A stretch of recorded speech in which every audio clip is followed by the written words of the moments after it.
বেকার ছেলে তার মাকে বলছে, শুধু ডাল দিয়ে ভাত খেতে ইচ্ছা করছে না, একটা ডিম ভেজে দাও না মা।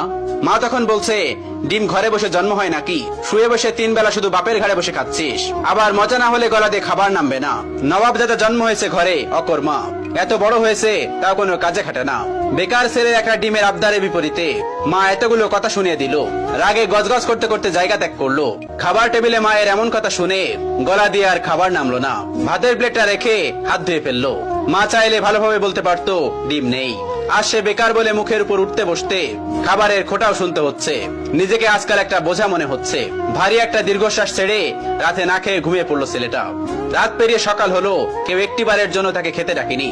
এক বুক চাপা কষ্ট নিয়ে না খেয়ে চলে গেল টিউশনি করতে। এটি দিয়ে হাত খরচ চালায় ছেলেটা।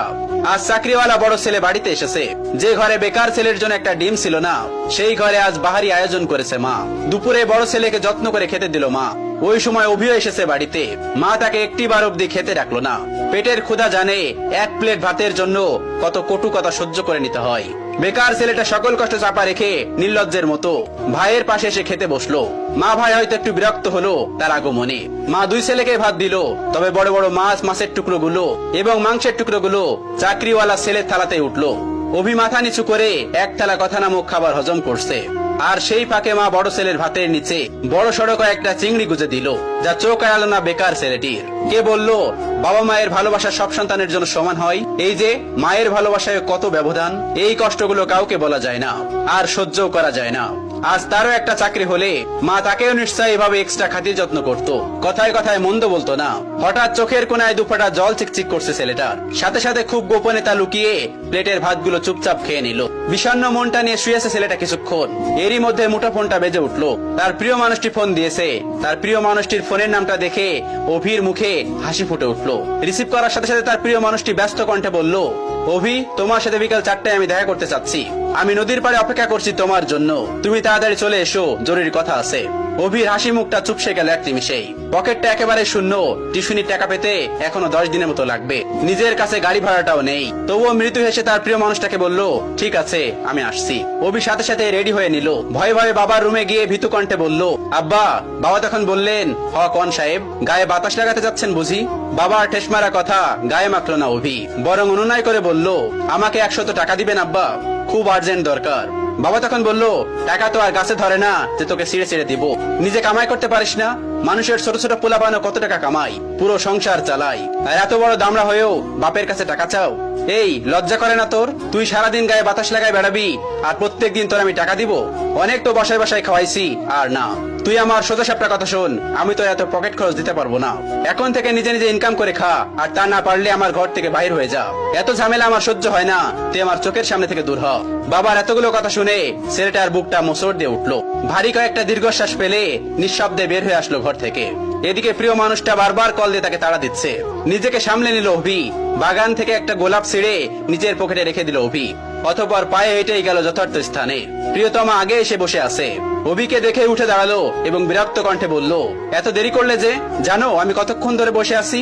অভি তখন বলল, সরি আমার অনুরাগী, রাগ করো না আমার উপর, আসতে একটু দেরি হয়েছে। প্রিয়তমা তখন বলল, চুপ করো, চুপ করে থাকো, নিশ্চয় টাকা ছিল না?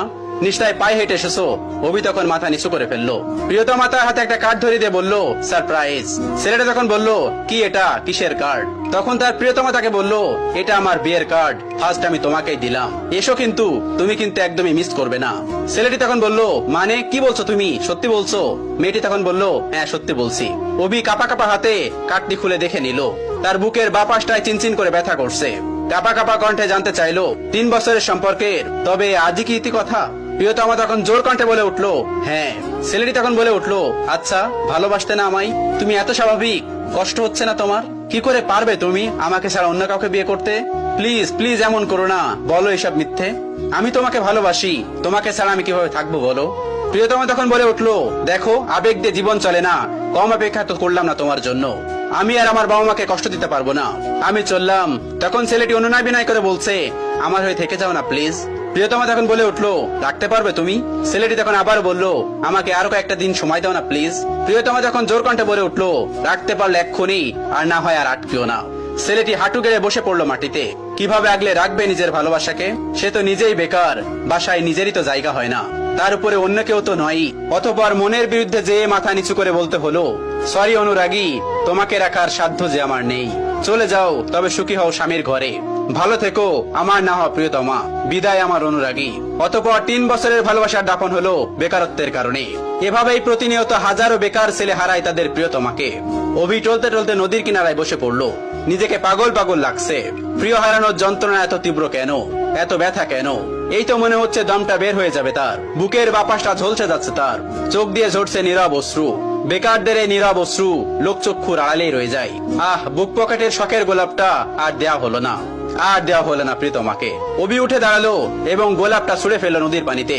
অতঃপর দাঁড়িয়ে বিড়বিড় করে বলল, বেকারত্ব মানে রোজ হাজারো স্বপ্নের বলিদান। বেকারত্ব মানে হলো রোজ বাস্তবতার অনলে পোড়া। বেকারত্বের মানে হলো জ্যান্ত কতগুলো লাশ।